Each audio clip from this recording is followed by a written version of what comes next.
Well, I'm here today with Brett, who is an evolutionary psychologist, and I believe, if I got the story correct from your episode with Paul Vanderklay, that you came to that because of a confrontation with Jordan Peterson's teachings a number of years back. Mm-hmm. And you mentioned during your talk with Paul a couple of things that were high on my salience register, and that was self-organized criticality and anomaly. And so I thought we might tackle those two, and since they all tie together and they're connected, they're kind of connected at the nose through phase transitions. So I thought it would be fun to talk about that. Does that sound like a good plan? Sounds great to me, yeah. Okay. Well, since you didn't go into self-organized criticality very much with Paul, I wonder if you might start with that, and then we can go from there. Yeah, that sounds good. So I actually don't have a good conceptualization of how phase transitions fit into this. So I'm very interested in hearing your take on that. So I can tell you sort of what my interest in self-organized criticality is. It's because I think that the pattern of behavior described by self-organized criticality has an uncanny overlap with what Jordan did in Maps of Meaning. So the idea would be that a self-organized system can take on one of three states. It can be in the ordered state, which is where it has a structure, but the structure is rigid and frozen. And Per Bok, so Per Bok was the guy who discovered self-organized criticality, and he wrote the book, How Nature Works. So in that book, he describes the ordered state, or he compares it to ice, right? So it's frozen. And the chaotic state, the functioning of the parts of the system are uncorrelated with each other. And so the system tends to fly apart. And Per Bok compares that to a gas, right? And then the critical state is the phase transition between the ordered and the chaotic states. And the critical state, the structure tends to sort of be dissolving and being rebuilt, right? The sand pile model is a part of that. And the critical state, given some assumptions, the critical state is the optimal state for biological systems. Now, what Jordan extracted from the mythological narratives in Maps of Meaning was essentially this same pattern, right? So the idea is that the world is made out of order and chaos, and that the role of the mythological hero figure, which is our role in the world, is to stand at the border between order and chaos, right? And that's what the critical state is. The critical state is this narrow border between order and chaos. Now, I think, so what you mean by phase transitions, I'm going to guess what you mean, and then I'd like to know if maybe I'm right. So you know, I talked about in my conversation with Paul about this process, right? So you have order, you have an anomaly that occurs, you have a descent into chaos and a reemergence into a higher order, right? So enacting that process is what it means to stand at the border between order and chaos. And I think that's probably a phase transition. I think that reemergence into a higher order, into a different level, or into a higher level of complexity, I'm guessing that that's what's meant by a phase transition. So anyways, I'd like to hear what you think about that. Well, okay, so you covered a lot of ground there, which is great. And I'm guessing that most of the people that listen to my channel are there with you because they've all followed Jordan Peterson, and most of them have been very interested in Maps of Meaning. So I'm not going to try to unpack that, but I want to give you a couple different thoughts about phase transition. Not go at it directly, but just kind of draw a couple of different pictures.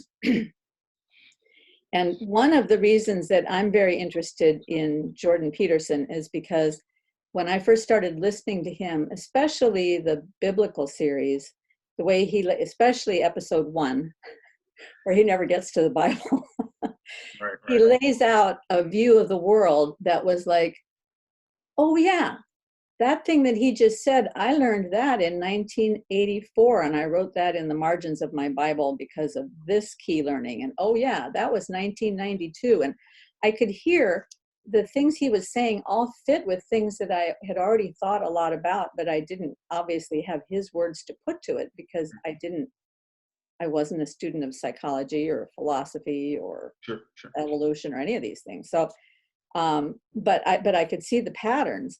And all of those things had also lined up for me through the process that I use when I create my art, because I do paintings. And I had long been thinking that there was something about my artistic process and about the things that I had learned that influenced my artistic process, the elements and principles of design, that those elements and principles of design are somehow connected very deeply with the roots of the entire universe. And so when he began talking, I began seeing, oh, wait, they fit right into psychology. Wait, they fit right into physics. Wait, they fit right into chemistry. They fit right into biology. And I began to see this whole thing stacking up. And so I've got pounds and pounds and pounds of paper filled up with my thoughts on this, but it's very hard to crystallize because it's such a big idea, right? So when you started talking and you laid out the Christ narrative, the life, death, and rebirth, and the paradise lost, paradise regained, and then you said the idea of establishing order and then encountering anomaly and the reemergence into a higher order, all these things that Jordan talks about. So that's very close to my artistic process. But I don't want to go into that yet. What I really want to talk about is the phase transitions in the development of a child. Okay, so when my daughter was a baby, like 6 months old maybe, and she first started getting really interested in something that was across the room, she wanted that thing, but she couldn't get that thing because she couldn't get there. In fact, she couldn't get there because she couldn't even roll over by herself. You know, I don't know at what age that was, but at some age, she had to learn to roll herself over. And she would practice until she got that dialed in because she had a purpose, right? She wanted that thing. Later, she learned to crawl because she wanted that thing. She needed to get to it. And every one of these things is a phase transition. The learning to walk, standing up so that you can get over to that thing. And so it's always about that thing that you want, that desire. But there's something in the way, and that's your limitation, right? So limitation, constraint, boundary, all of these things are in the artistic way of thinking. Those are all what forces creativity. So creativity grows out of constraint. Yes. I mean, we have lots of cliches. Necessity is the mother of invention. Chloe Valdery puts it, your disadvantage is your superpower. So they all relate to the same idea that there's something about limitation or anomaly that forces you to adapt, that increases your potential. And that is exactly what the way I see phase transition in this whole idea of self-organized criticality. If I'm looking at self-organized criticality as being a pattern that shows up everywhere, because it does, it shows up everywhere. Now he's talking about it in terms of biological systems, right? Who, Perbach? Yes. He talks about it in terms of everything too, pretty much. Okay. He talks about it in terms of biology, but also, you know, the crust of the Earth exhibits self-organized criticality, pulsar, like, you know, astronomical phenomena. So it's everywhere. Yeah. Yeah, it sure is. And so one of the reasons that I got so dialed in on this idea that boundary is really, really important to this is that I was listening to a lecture by a woman who last name Sharon Glotzer. She's a PhD in particle physics. Okay. And she was talking about some research that they had been doing using very, very, very minute synthetic particles that are all the same shape. So if you take them and let's say they're all spherical, all of these same shape particles, she puts them together in a box. And as they remove space from the box, remove space from whatever shape it's in, they will self-organize into a crystalline structure. Mm-hmm. Yeah. And she said, this is all happening because of entropy alone. And I said, wait a minute, there's something missing there. It's not entropy alone because there has been a move from the outside to reduce the size of the boundary. So that's not just entropy, because she's interfered with the process, right? But the narrowing of the boundary forced the particles to organize into a crystalline structure. So there's something about boundaries that influence phase transitions. That's the conclusion I came to. And I think there are certain things like this that are deeply true, that if you have that principle in mind, when you're looking at some other field, all of a sudden new things will pop out to you and you'll go, oh yes, well that's obvious because boundaries affect the phase transition. Yeah. So yes, I think that's great. These ideas are it's like an problem formulation. You can apply it to every analysis, right? Mm-hmm. And so you can apply this idea of the boundaries and where the boundaries should be, and how fluid the boundaries should be, and all this. Yeah. This is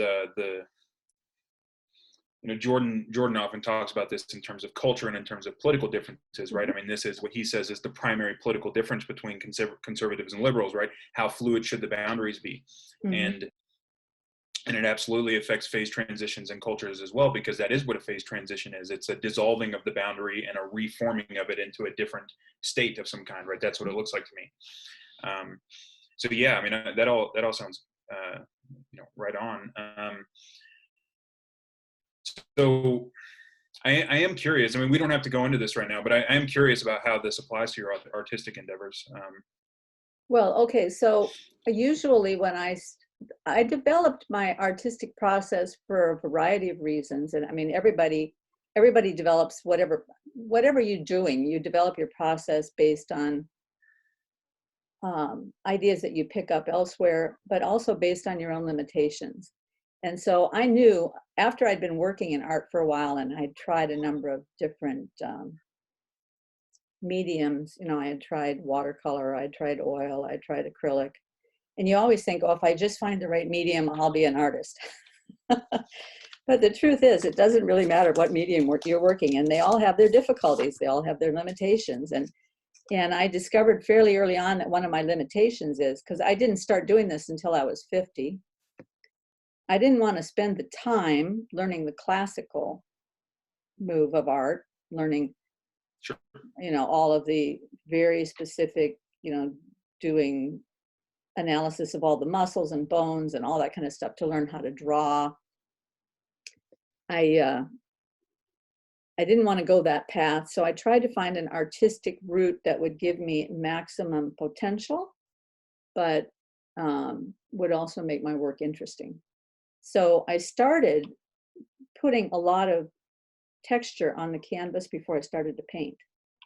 Then when you put the paint on, the paint will encounter the anomalies of that texture, and it will start to do very interesting things. So Brett, you're frozen. Can you still hear me?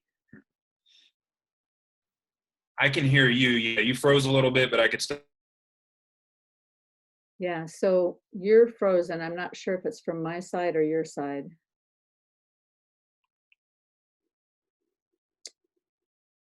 Okay. So we'll... All right. Sorry about that. My internet's a little sketchy. I heard everything you said up until you asked me if I could hear you. Yeah. Okay. So so we have the texture on the canvas. The paint is acting in anomalous ways. And now I have to look at that and I have to think, what do I see there? Is there any potential there where I could go in another direction? And the elements and principles of art, the elements, there's 7 elements: line, size, shape, direction, color, value, and texture. Okay. And you can see how those apply to everything, right? And the principles are unity, variety, harmony, contrast, repetition, variation, gradation, and balance. Oh, wait a minute. Unity, contrast, dominance, and then repetition, gradation, variation, and balance. Right. Dominance is a very important one. So because that matrix of all the elements and all the principles makes too many combinations to be thinking about when you're painting. Some people have come up with a way of reducing it down to the simplest possible picture. And that simplest possible picture is unity with variety, establish a dominance, and then you can work. Mhm. And the dominance is important for a variety of reasons, which we can get into later. And I think that works into Jordan's, all of his teaching about the Pareto principle, that things just always work out so that there is a dominance of something. And it has to be that way, because without the dominance, you can't showcase in a painting, the dominance is not the main point. The focal point is the main point, but the focal point shows up because of the dominant structure that you've provided. And that's a big idea that goes in a lot of directions that I think are very interesting. But the unity with variety, when you said, you started talking about this idea that complexity is increasing, Mhm. and you said that's now, first of all, I'd like for you to explain to folks, why is that a controversial statement? Because when you look around, it kind of seems obvious that complexity is increasing, and yet it's a controversial statement. So why is that? Well, I think primarily it's controversial because it's somewhat teleological, or at least it could be considered teleological, and we have banished teleology from the scientific worldview, and for good reason, because teleological explanations are often wrong, right? And it's a real bias that we have. But nevertheless, it does look to me, and this is a book, the best book for this, I think, is Non-Zero by Robert Wright, but also Evolution's Arrow by John Stewart is making a very similar case, that biological evolution is headed in the direction of increasing complexity, but we can take that farther back, because it does look like the universe itself is headed in the direction of increasing complexity, because of course we've gone from the Big Bang, from having nothing but disconnected particles to atoms to molecules to stars, galaxies, so on, and up to life. Now, what's interesting about this in relation to self-organized criticality is that Per Bach, in his book, he makes the case that self-organized criticality underlies the emergence of all complexity in nature. Okay, now this is a controversial claim. There are physicists who would disagree with him about this, but I think it makes a lot of sense. The reason why this is the case is because order is not complex, and chaos is not complex. Order is like a crystalline structure. The reason it's not complex is that if you know one part of it, you know what the entire thing looks like. Mm-hmm. You know what I mean? And so that's not complexity. Chaos is not complexity because it's just random. And so complexity emerges at the border between order and chaos. Right, the messy middle. Yeah, right. And this is where you get very interesting things like fractal patterns and power law distributions and all this stuff, all these signatures of complexity, and there's beauty in that too. And it's it's interesting that Alfred North Whitehead, who was the sort of process philosopher of the 20th century, who sort of made process philosophy popular, said a couple things that are really concordant with this. So I get my information about him from a guy named Matthew Segal, who's a scholar who is an expert with Whitehead. But he has said that the central mystery in Whitehead's philosophy is the life, death, rebirth cycle, which of course is the central foundation of what I think that's the central pattern to everything. And also Whitehead has said that the telos is beauty, right? That the telos is beauty, which I think complexity and beauty in this sense can be considered the same thing. But okay, so I'm getting a little off topic. Why is it controversial? No, I love this, because you're heading right down my wheelhouse. Yeah. Cool. So, Stephen Jay Gould was an evolutionary thinker, and he talked about the increasing complexity in evolution, and he made a very powerful argument about this. He said it was a random walk, and the reason is because things start out simple, and they only have one way to go. Right? They can only go towards more complexity. And that's a powerful argument, and I don't want to discount that. But I think that Robert Wright makes a case that there is a logic to the increase in complexity, and that it's not random. Right? That actually things are inevitably going to head towards more complexity, and it's because they are more adaptable in some sense. So I can give you an example of this, of how this could work out and at a human level. So evolutionists talk about these three, actually they talk about two ways to climb a dominance hierarchy. And I talked about this with Paul a little bit, or to climb a status hierarchy, I should say. One is dominance, right? And dominance is where you intimidate and you force your way up the hierarchy, right? And you're using force. And one is competence or prestige. They tend to call it prestige. Prestige means that you're competent and that people vote you up the hierarchy. Now, I would argue that there's a third way, which is not to climb the hierarchy, but to tear down the top if you're at the bottom. So a low status person can attempt to tear down the top of the hierarchy to increase their relative status. Now, so dominance and I'm going to call the other one envy, right? So envy is tearing. Those two can work for the individual, but what they do is they destabilize the hierarchy itself, right? So they make the hierarchy itself less stable and less competitive. The prestige strategy can work for the individual, but it also makes the hierarchy more strong and powerful, right? And the prestige strategy is a cooperative strategy. Now, what does this mean? This means that inevitably, a group that ends up promoting prestige strategies, promoting this cooperative strategy, is going to outcompete other groups. And then groups of groups that end up doing this together, right, who don't try to force their dominance on each other or try to tear each other down, right, groups of groups, they're actually going to be more competitive as a region, essentially. And so what you see is that this logic means that, and this is also Jean Piaget made a very similar argument. What this logic means that these cooperative groups are going to inevitably outcompete the other groups. So, and then you're going to inevitably have this increase in the scope of cooperation. And then within that, you get increasing specialization, right? Because if you have a large cooperative group, people within it specialize. You see the same thing with like the transition between single-celled and multicellular organism life. Once you had multicellular organisms, the cells within that multicellular organism specialize and differentiate. And so when you get this increased integration and simultaneous differentiation, that's an increase in complexity, right? And so there's this inevitable walk towards higher levels of Okay, so groups are more so adaptable. before we go any further, because we've covered a lot of ground here, and I want to come in with a couple of ideas to tie this up. The increasing integration and the simultaneous differentiation, right? Those map onto unity and variety. Yes. It's simplified down to the simplest picture. Unity is increasing integration, and variety is simultaneous differentiation. Yes. Now, those are very important in art, because if you don't have the two of those together, you don't have a cohesive work and you don't have a very interesting work. Right. But keeping unity and variety together is a complicated process, right? Because to keep something integrated at the same time that it's differentiating, right?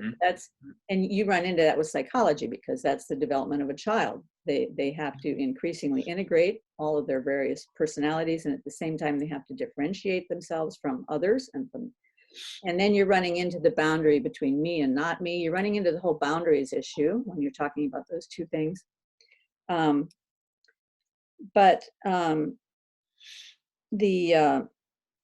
wanted to say something about when you were talking about the status and the competence hierarchies and the increasingly cooperative groups tend to outlast and do better.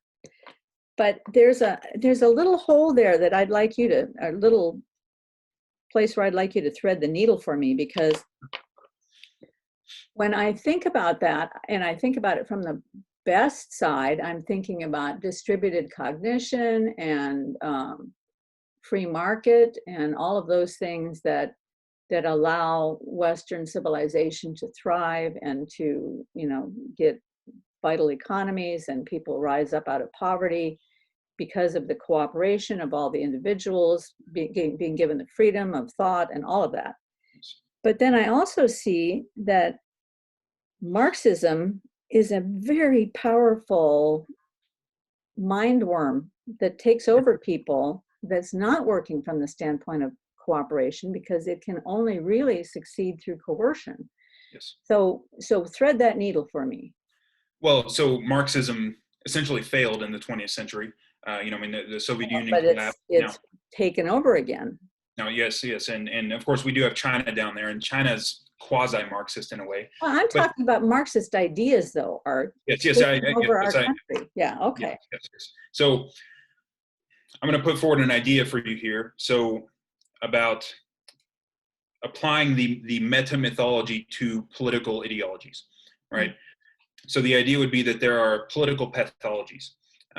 These are things that appeal to our psychology deeply and I'm actually going to argue that they're related to the dominance and envy strategies, and that Marxism is related to the envy strategy, and that fascism is related to the dominant strategy, right? So these are pathologies of order and chaos, because what the fascist does is the fascist wants to crush anything that's different, right? Anything that's outside of their ethnic group, the cultural system, all of this, right? And it's very hierarchical and it's very dominance based.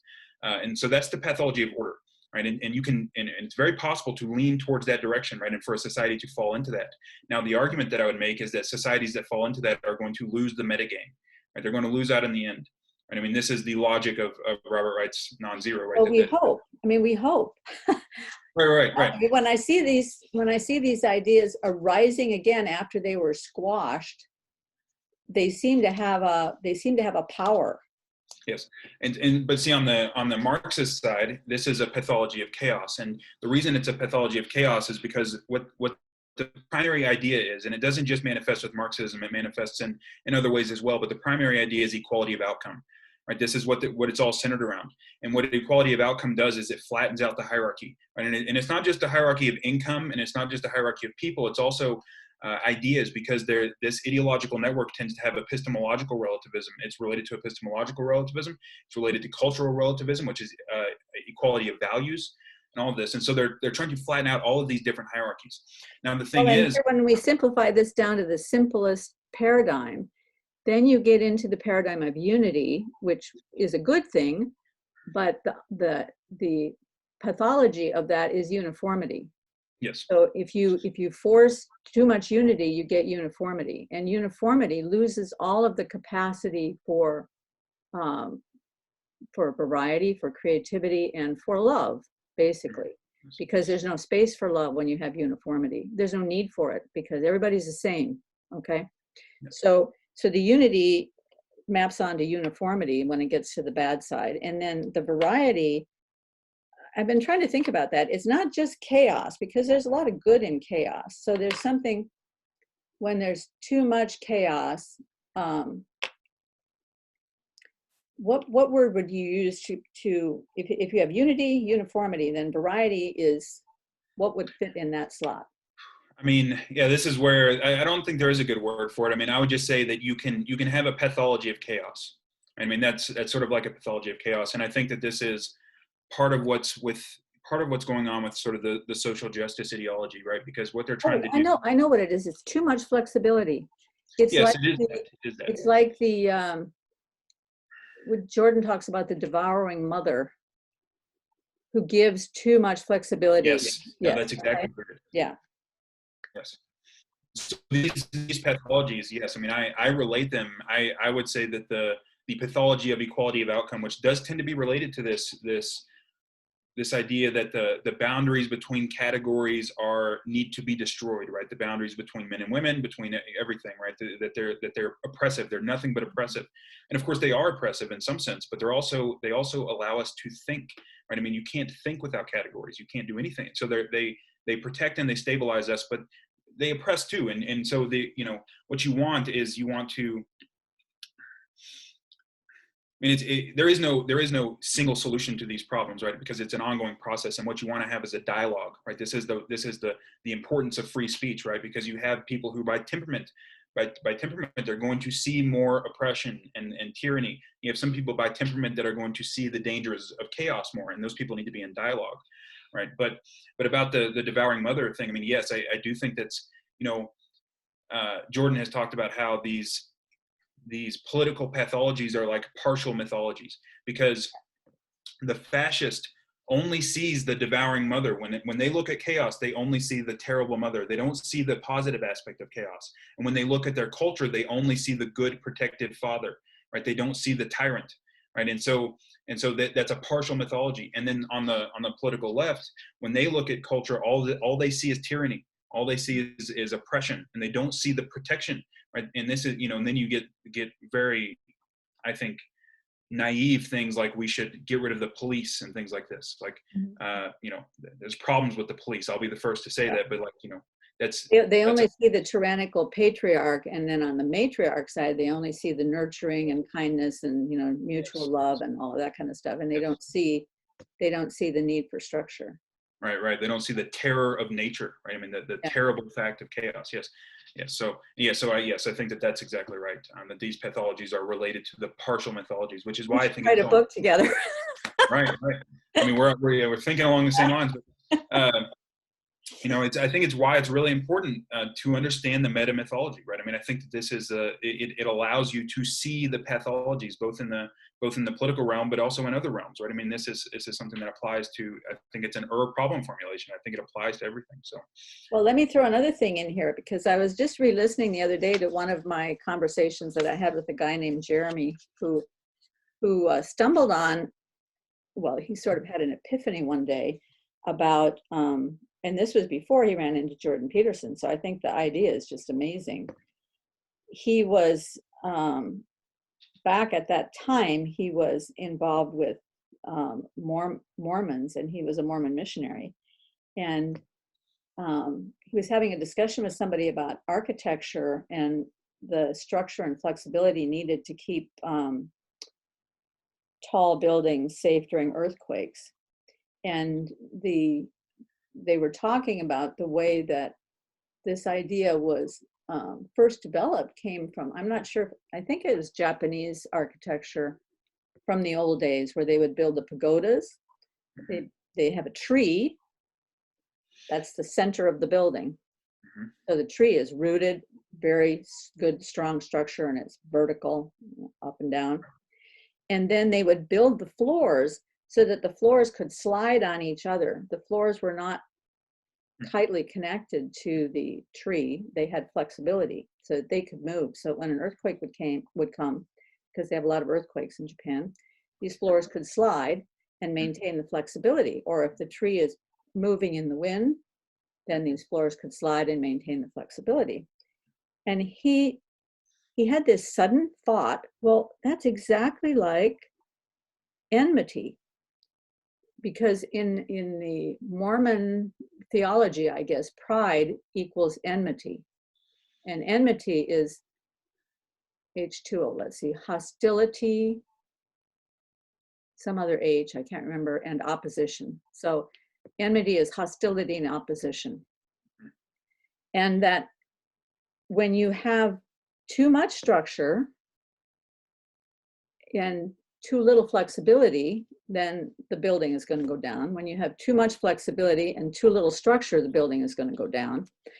And he saw that these two things are tied to the two great commandments: love God and love your neighbor. And if there's too much of the love your neighbor without enough of the love God, that's kind of when you get into the pathology of the left. Too much, everything's equal, we're going to stay on this flat horizontal plane. There's too much flexibility. And then when you have too much love God and not enough love your neighbor, then everything is up and down, and there's no room for people, and you've lost the whole picture. I mean, he explained it at a way deeper level than I just did, but I mean, it's a really brilliant idea, and it maps onto your whole dominance and envy thing. It's very interesting. Matthew Peugeot's book has a framework that's very similar to that, right? Because he talks about how I'm reading this book right now, so I'm probably going to butcher it a little bit, but yeah, I mean, there is the very hard book to explain anyway, so go for it. Sure. Yeah, so I mean, he talks about the pillar that's in the middle of the building, right, and that sort of represents stability, right?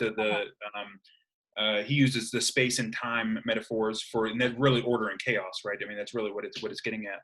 And yeah, so you need to, yeah, I mean, and this also gets into, the stuff that I was talking about with Paul about Alicia Guerrero, because she has this idea that we've been tilted towards substance and stability, right? As a culture, our philosophy has been tilted towards substance and stability. And the idea is that, yes, I mean, what you want a foundation, but there has to be flexibility around it, right? And it has to be able to move and adjust itself. Now, the idea that Jordan put forward in Maps of Meaning is that the foundation, right? the foundation of the belief system, but not only the belief system, right? The foundation of the culture of the individual is the process by which everything is updated. And that process is represented by the mythological hero figure, right? And so the idea, there's a few ways you can think about this, but if you want to think of it in terms of like scientific theories, the idea is that you don't want to be attached to any particular theory, right? You don't want to not have any theories, right? You have to have a theory to do anything, right? Mm-hmm. But what you want to do is you want to understand the process that updates the theories and then be attached to that, right? I mean, that's what you rely on. Mm-hmm. And he calls that the cornerstone that the builders rejected, right? And actually this relates, I think, to Matthew Peugeot's book, because he talks about the stumbling stone, right? The difference between the stumbling stone and the foundation stone, right? But see, what it looks like to me is that there's a synthesis of those things where you actually identify the stumbling stone as the foundation stone, because the stumbling stone is what you sort of, again, I'm reading this book, so I'm going to butcher it, but so you kind of, the stumbling stone represents the updating of the structure, because when you it's kind of like anomaly, right? It's something like that. Exactly. That's exactly what I was going to say. The stumbling Right. stone is the anomaly, is the gift. It's a Yes. gift, right? It's totally a gift. Yes. And the thing about this is so exciting, because I've been thinking, I'm having a talk on Friday with a physicist about the origin of life, the original origin of life. And he's looking at it from a mathematical perspective. Is a very unique idea about it. But I've been looking at my ideas and how they might have anything to add to that. And I was thinking about how life has to be more than something that's just replicable. Usually when they start talking about the first life, the first organism, whatever, that it had to be replicable. But it has to be more than, it has to have the ability to learn. It has to have the ability to learn, because it has to be able to adapt. And the ability to adapt is there because there are going to be anomalies, and the anomalies seem to me, when it's a successful adaptation, it's because the anomaly was exactly suited to what the adaptation needed to be in order to move towards increasing complexity. So there's something about this whole idea of anomaly that is foundational. It's like the superstructure. Yeah. I mean, the idea, part of the idea that Jordan put forward in Maps of Meaning is that it is the attitude towards anomaly that defines either the hero or the adversary. Yes, yeah. Right? Because the hero sees the anomaly as a gift, right, as an opportunity to be overcome, and the adversary says something like, "It's not fair," right? Why me, right? All of this, it's a complaining attitude, right? And a resentful attitude, because then if you go far enough down that road, right, then the idea is that, well, this is all unfair. Why should I make anything better? Right? Why should I even make my own life better? Right? And that's a road that people can go down. Now, I want to challenge what you said a little bit, because please. I don't. Yeah.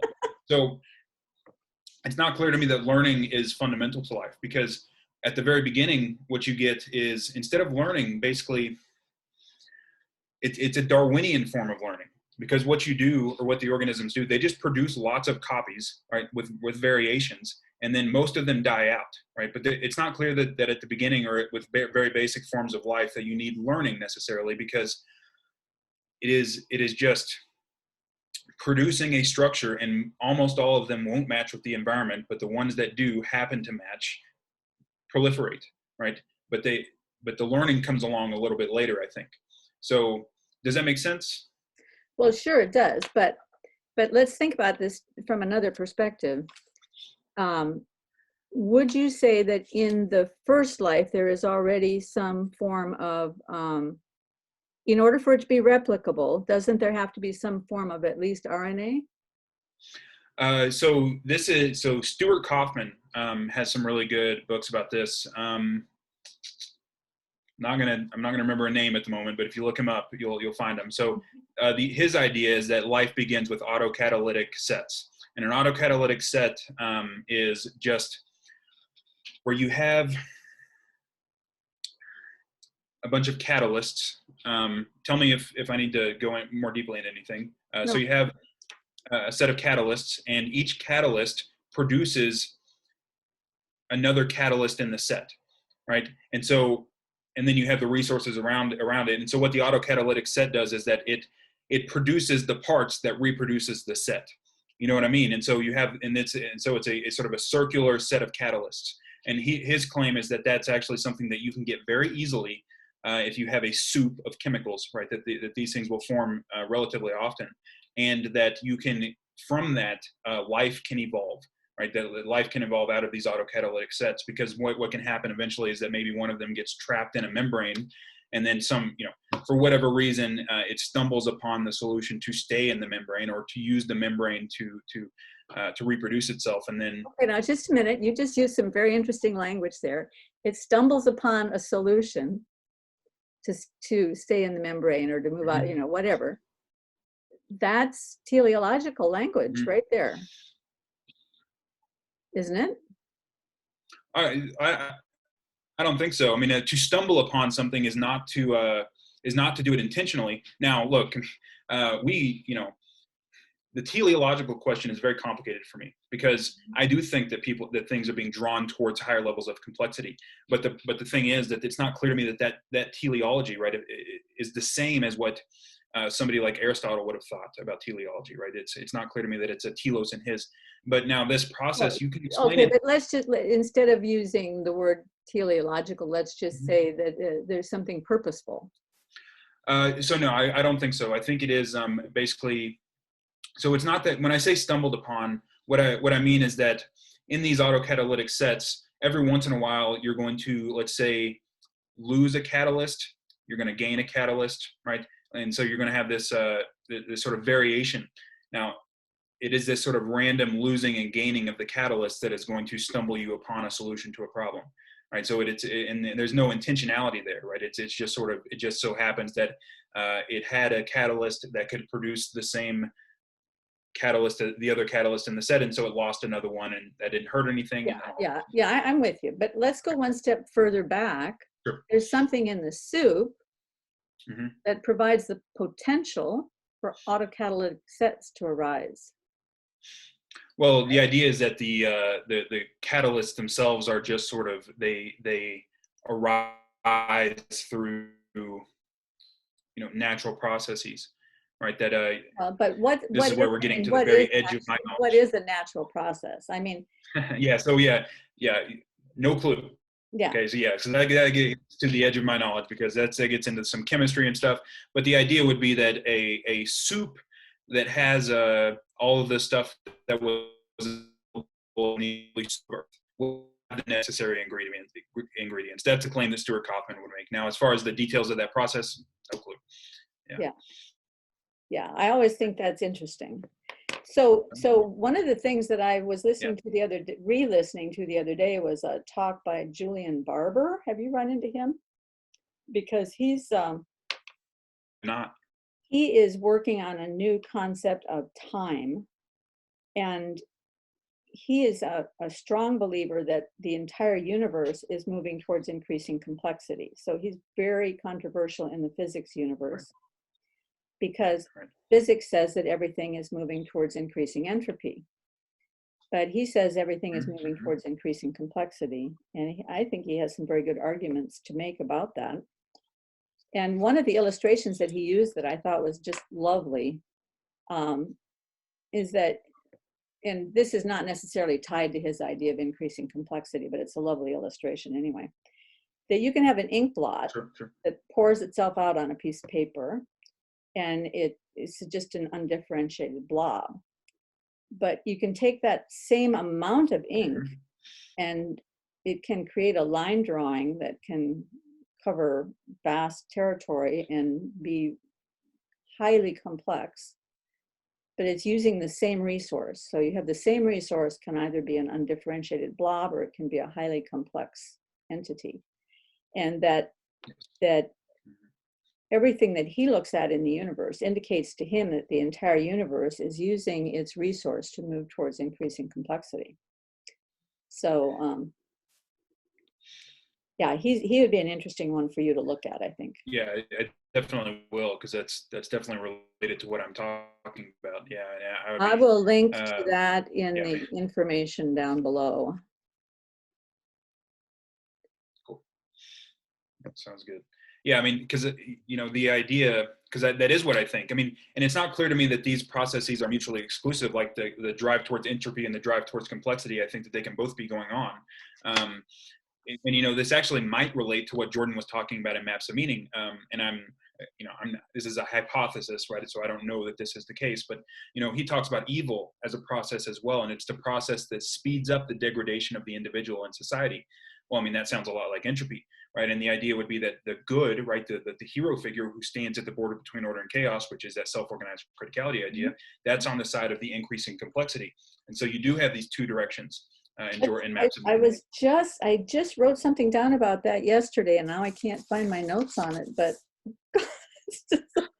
our brains are working down the same path. Yes, this whole idea about evil.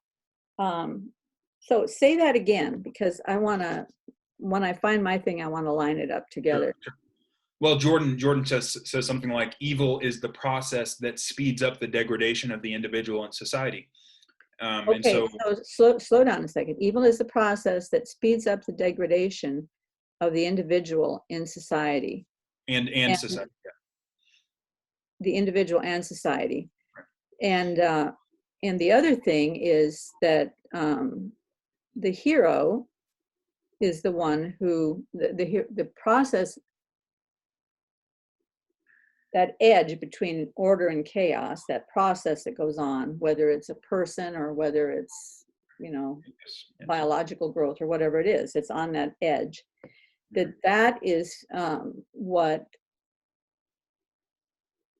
speeds up the growth of good, basically. It's that process. It not speeds up, but it's what revivifies order. It's what grows the boundaries of order. It's what gives the variety to the order and keeps it alive.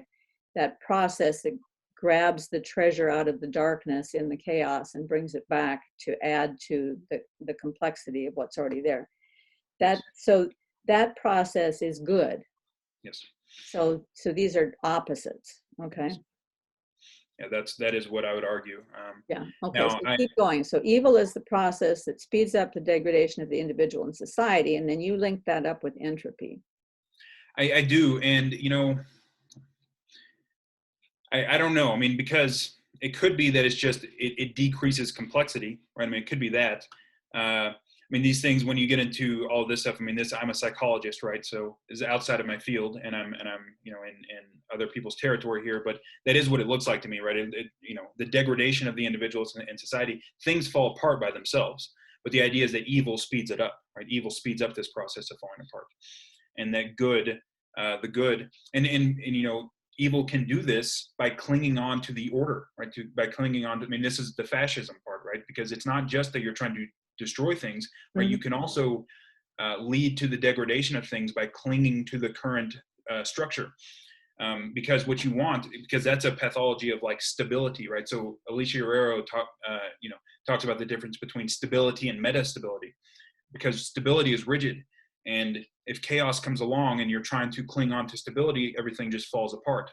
But what you want is metastability. And the idea is that by putting the process that updates the hierarchy as the highest value in the hierarchy, that affords metastability, right? So because you don't cling to any structure, you're clinging to the process that updates the structure, right? And that affords the metastable culture, the metastable individual as well. And that leads to an increase in complexity, because and part of the reason why it leads to an increase in complexity, it looks like to me, is because you need that increase in complexity to deal with the anomalies, right? Because a scientific theory, for example, you have an anomaly that challenges the theory. The next theory in the step accounts for everything the last theory did and the current and the anomaly, right? So that's progress, and that's an increase in complexity. And so that increase in complexity is necessary for the metastability of the structure. So anyways, that's... Yeah, I think you'd also love this lecture by Nima Arkani Hamed, where he talks about, he's a physicist, and he's talking about he calls them mountains, because he has not been introduced to Jordan Peterson. but he looks at the mountain from which the view is so beautiful. When Newton developed his theory of gravity, is this beautiful picture And that mountain, the picture from that mountain is still beautiful today, even though today there's a higher mountain with a higher perspective of Einstein's theory of general relativity and special relativity that make that at least in one part of physics makes Newton's law irrelevant, although it's still relevant enough to get us into outer space and do all of that kind of stuff. Mm-hmm. There's this newer thing that's larger. Mm-hmm. And he is struggling with this idea of how is it that you can have a truth that is so perfect that suits all of these things and is complete and useful, and then get a new truth that includes that truth but is higher. And he's struggling towards some picture of truth and beauty as being essential to physics, but he can't understand why truth and beauty would be essential to physics, because he can't see anything outside of the scientific frame. And you can see through his whole lecture that he's almost afraid to talk about these things because they don't fit in the scientific community. It's a marvelous lecture. So I will definitely get to that one too.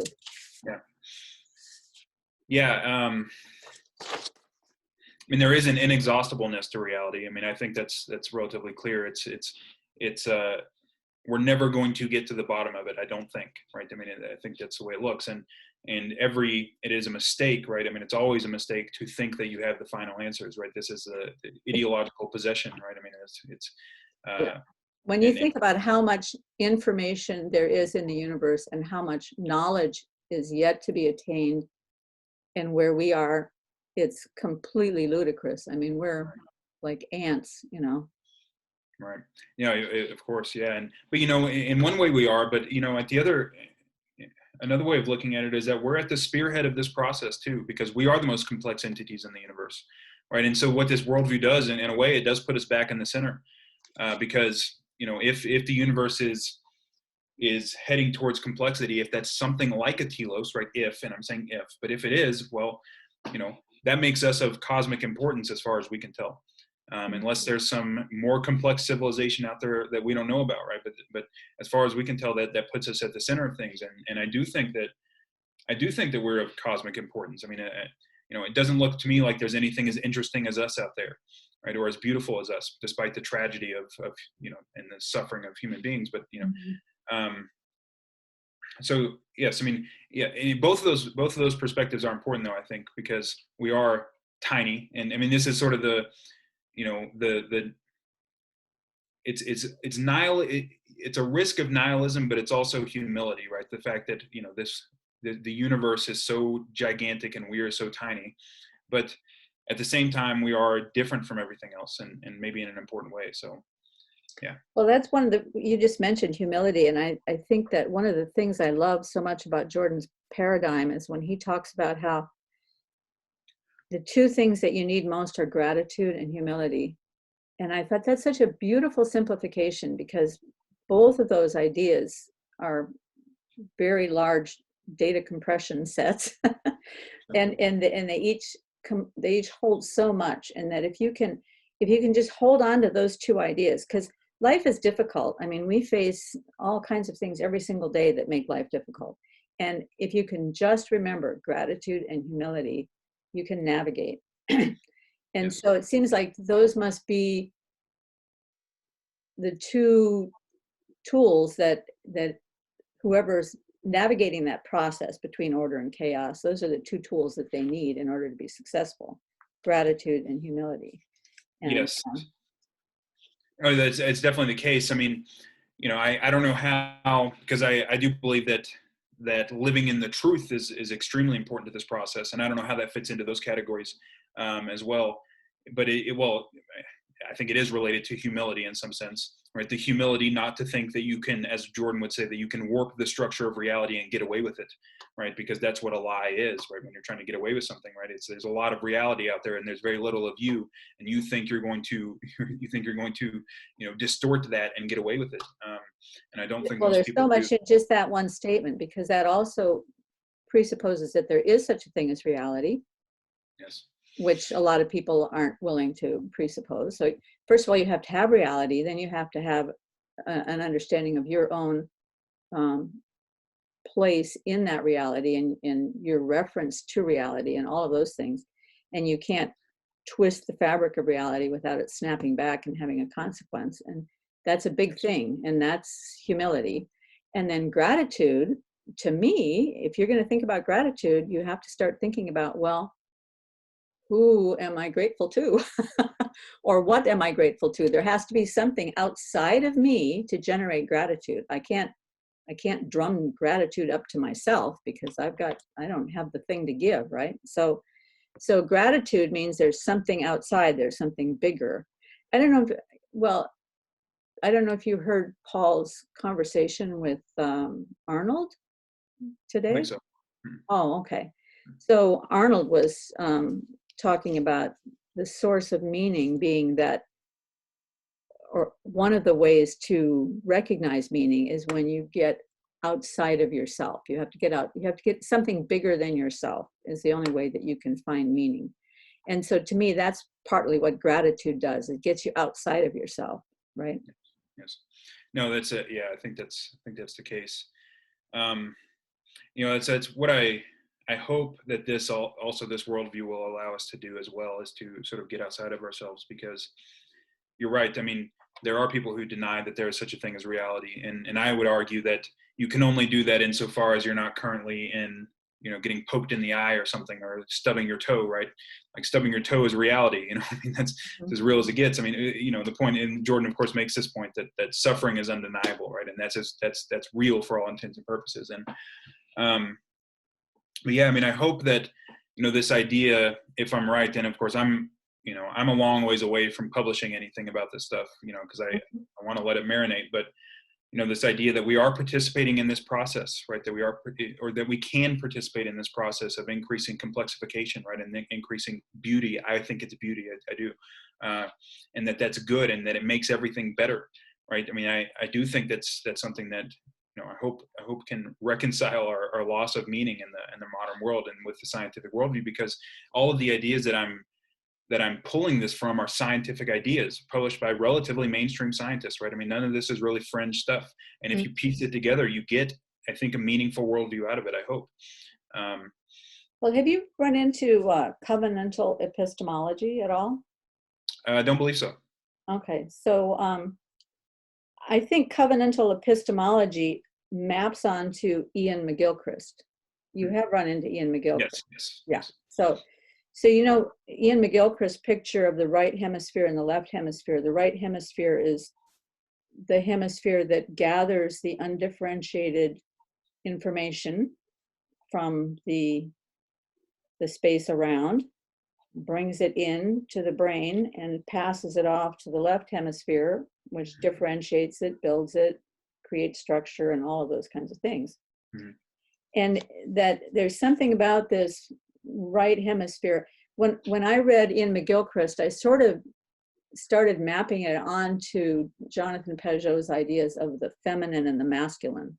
Yes. Of the, so the right hemisphere is more adapted to chaos, and the left hemisphere is more adapted to order. And because I am a woman, so I see the right hemisphere through a female lens. Obviously, in women, there's both masculine and feminine, and in men, there's both masculine and feminine. So it's not a perfect mapping, but there's something about knowing, this kind of knowing that comes in through the right hemisphere that is relational. It has to be relational. You have to have a relationship with that knowledge. First of all, in order to risk bringing in undifferentiated knowledge, that requires relationship. And there are several people working in this space of covenantal epistemology. One of them is a philosopher named Esther Meek. She got a lot of her ideas from a scientist named Michael Polanyi.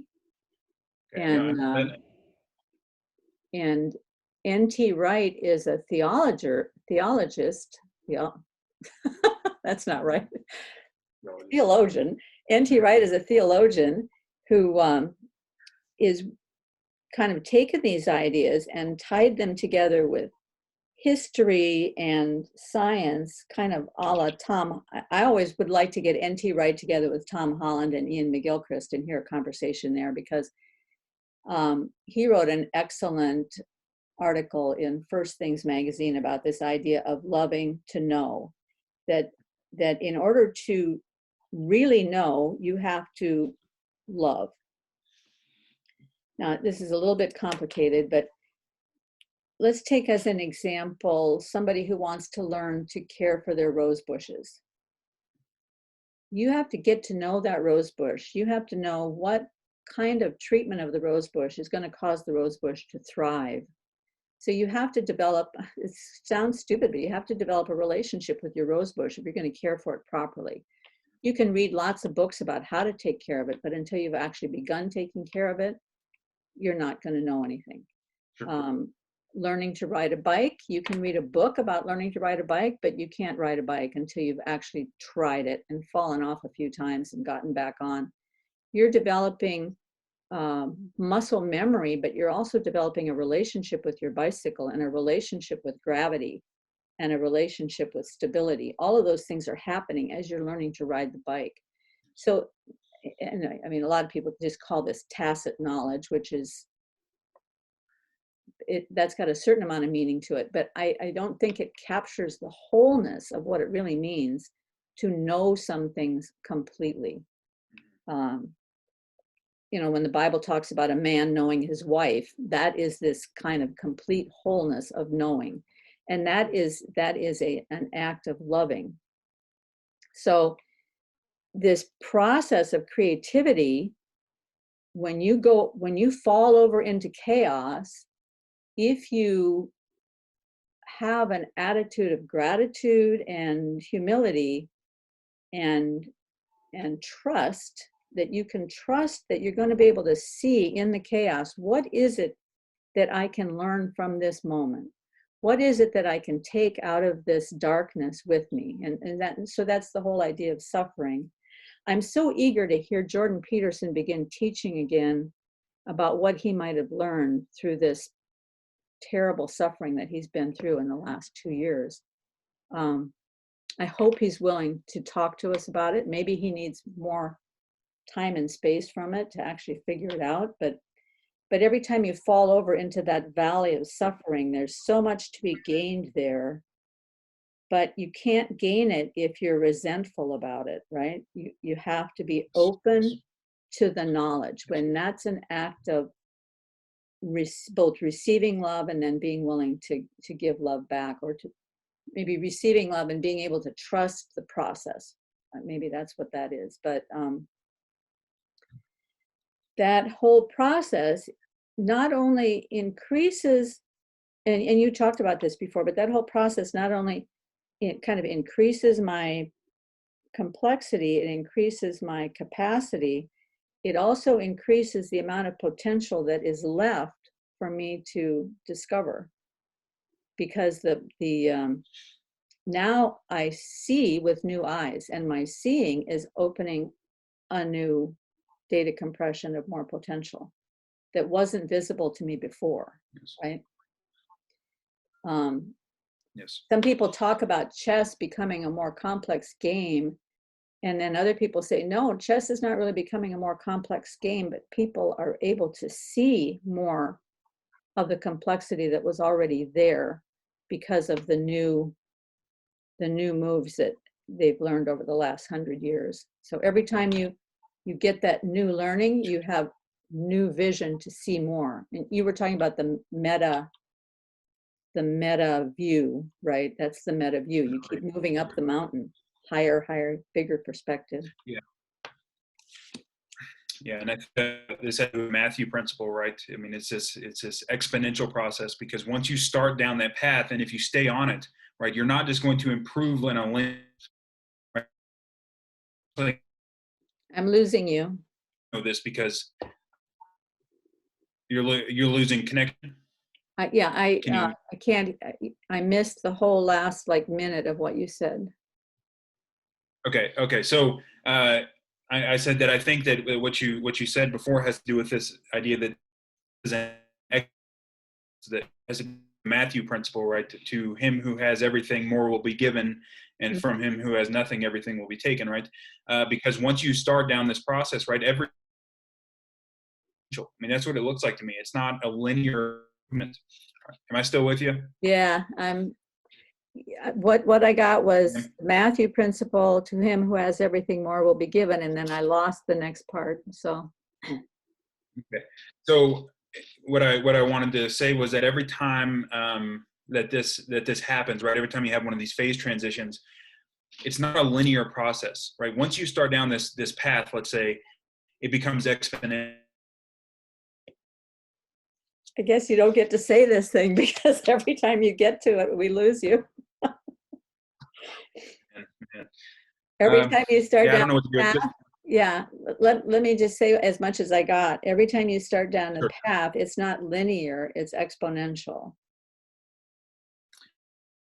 Yeah, well, that's basically what I want to say. I mean, the reason why it's exponential is because I think what you said, right? I mean, every time that you emerge, right, out of the chaos, you're more well adapted than you were before. You can see more than you could before, and you're actually better at figuring out the next place that you could aim.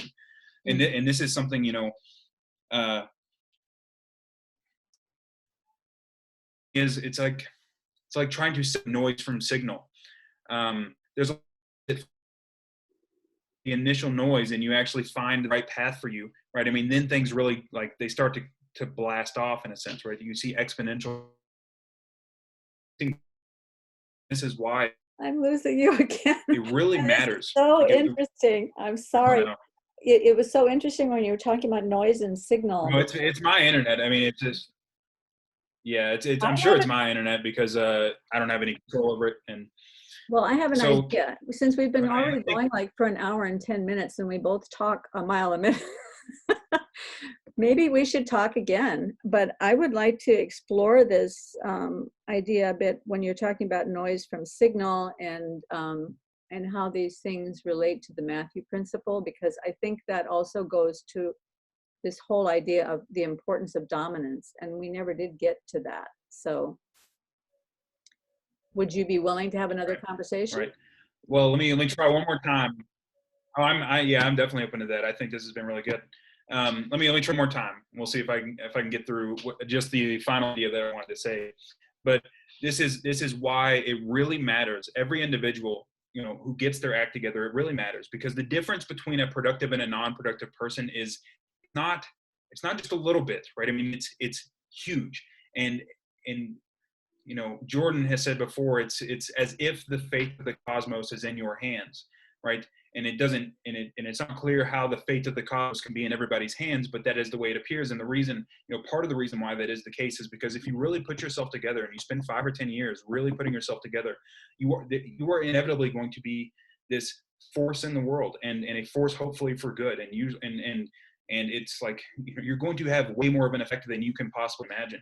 And that's because this, you know, once you start down that, let's say, that path, it is an exponential growth, right? You don't just improve a little bit. And, you know, you see people who have spent like the past 10 years doing nothing but playing video games and, you know, smoking weed and all this. And I've lived that lifestyle before, and I know where it goes, but they're, you know, I'm not trying to be mean here, but they're useless, right? They're useless. And then you see somebody who's spent 10 years really putting themselves together, and it's like that person is, you know, exponentially more useful than somebody who has not put themselves together. And so it really matters. Every individual, and I believe this, I think that this is the path forward, right? That it's many individuals getting their act together and solving problems within their own domains of competence, right? This is not like something, you know, we're not trying to impose an ideology, right? It's to ignite that flame in as many individuals as possible. And, exactly. And that will, right, and that improves things from the bottom up. You know, and I hope that's what, you know, and I think that's why, you know, that's why I think whatever Jordan's mistakes have been, he has done this, right? He has ignited that flame in many individuals, myself included, and it makes things so much better. And it's nothing but good, you know, and so that's the goal as far as I'm concerned. So anyways. Yeah, that's a great goal.